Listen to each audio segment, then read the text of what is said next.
Hey guys, it's Destiny, and Blade was recently revealed to be one of the banner 5 stars for 1.2, and today I'm going to be going over Blade's kit from what we know officially, possible team comps and ideal partners, possible light count options, and so on. Without further ado though, let's get straight into it. To begin, let's discuss the basics of Blade's kit. Blade is a wind destruction class character who consumes his own HP in order to deal higher amounts of damage to enemies and has follow-up attacks that occur once he gets 5 charges in battle. To begin with Blade's skill, he consumes some of his HP in order to initiate Hellscape.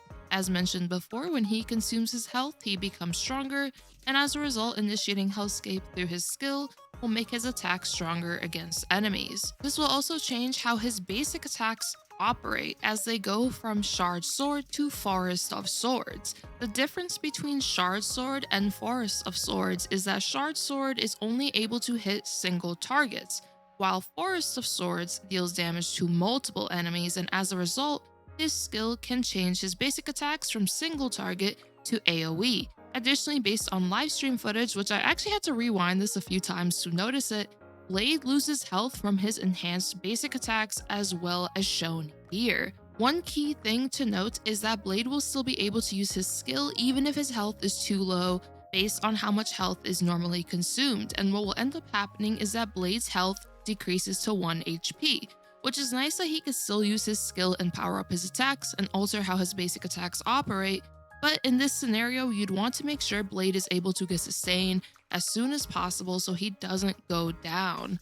Due to how his skill operates, you'd ideally want to skill to enter the buff state, which once again is referred to as Hellscape, then use basic attacks, and from what it seems, his skill only makes him enter this buff state and does not attack the enemy.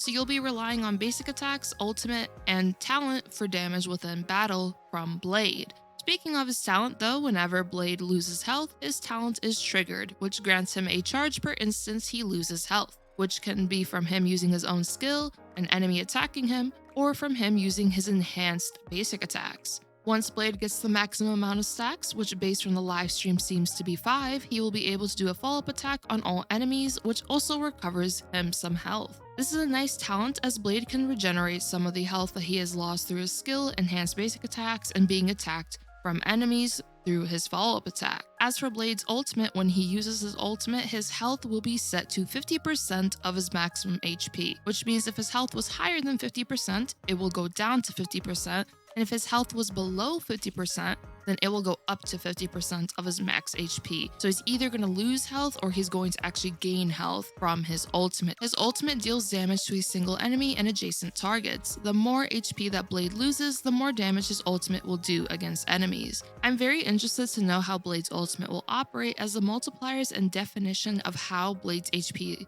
is lost to be accounted for his ultimate can definitely have the potential to do quite a lot of damage overall. As for Blade's technique, Blade will consume some of his health and then attack all enemies with wind damage. While we don't know many specifics regarding Blade's kit as for percentages, Blade will definitely appreciate being targeted by enemies and being able to lose as much health as possible in order to do a lot of damage with his ultimate. It'll likely be beneficial to have some form of additional HP, possibly through relics to increase his max HP, so that he's able to take more damage and lose more health and make his ultimate even stronger. Overall though, Blade's kit looks very interesting and definitely has the potential to be a very strong damage dealer. Blade will also be a great addition to our wind roster as well, since we are currently limited with Donghung, Bronya, and Sampo, which are all very good characters. However, Blade will be a bit more unique in comparison, and if you are interested in his playstyle, he can be a great option to consider overall. Now though, before we get into possible team comp partners, if you are enjoying this video so far, hit the subscribe button to see more style content from me, and now let's carry on.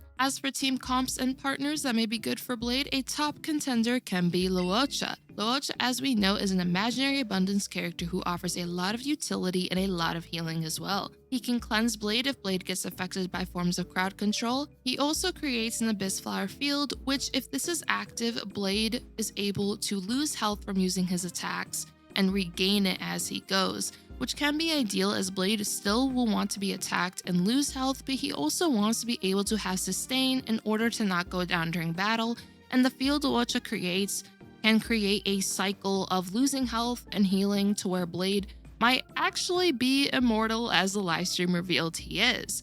All jokes aside though, I do believe the luocha and blade combo will be very strong, as luocha's healing and utility potential can assist blade's potential tremendously. You can use other healers as well, which can be Natasha, Bailu, and eventually Lynx, depending on what she does, but for the time being, I think luocha will be able to bring the most synergy with Blade with his Abyss Field and utility in comparison to our other healers. I'm not too sure if I would suggest a shielder, since if Blade wants to lose health and his ultimate is based on how much health he has lost as a possible multiplier or damage multiplier, a shielder may possibly get in the way of Blade doing massive damage with his ultimate, as Blade will be restricted on how much health he's actually losing due to having a shield up, because then he'll only be able to use his skill and enhance basic attacks from Force of Swords to lose health, which it's not been confirmed if there is a cap on how many times he can use his skill or how long his buff state hellscape actually lasts.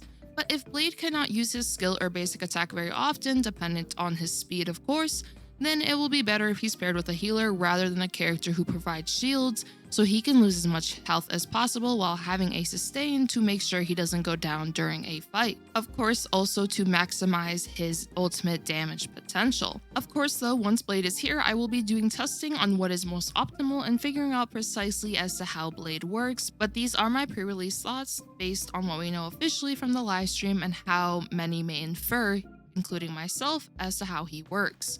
As for buffers and debuffers, since Blade can buff himself, you can add a Harmony character which can further buff his attack, crit rate and crit damage, speed, and so on.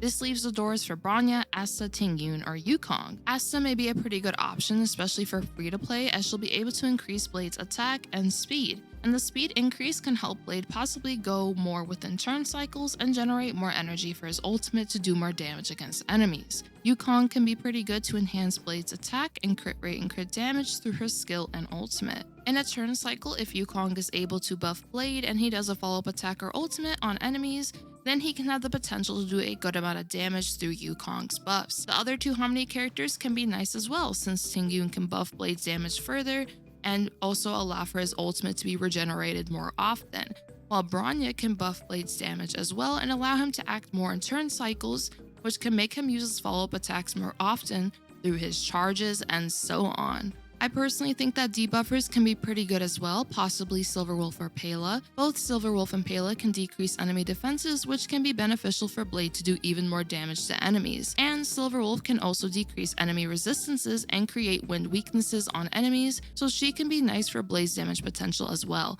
For a team, you can possibly have a team that fully supports Blade, which can be a healer, two debuffers, and Blade, or a healer, a debuffer, a buffer, and then Blade. Or you can have him on a team with another DPS, which can be Blade, other DPS, and then of course your supports. Now that I've gone over potential team members and concepts, let's discuss light cone options. As for light cones, you can use a secret vow to increase Blade's damage, and if Blade has low health, then he'll be able to deal more damage. However, it may be difficult to get the secondary effect for the additional damage for a secret vow, since the enemy's health percentage has to be higher than Blade's. And if you're using him with luocha, it may be difficult to get a secondary effect. But if Blade's ultimate is used and the enemy's health is not below 50%, then he can still get the full damage boost from a secret vow. Another option can be the blue sky, which increases your attack, and when Blade defeats an enemy, he'll have his crit rate increase for 3 turns.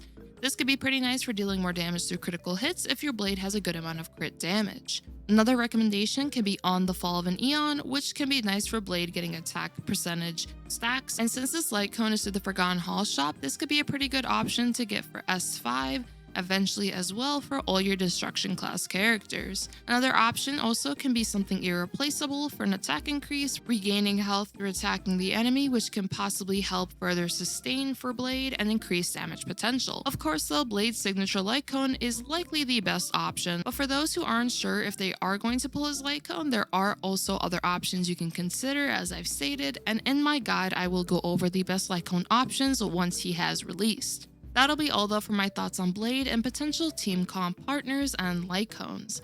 Blade definitely has an interesting playstyle and kit, and definitely has potential to be a very strong win DPS with proper builds and team comps.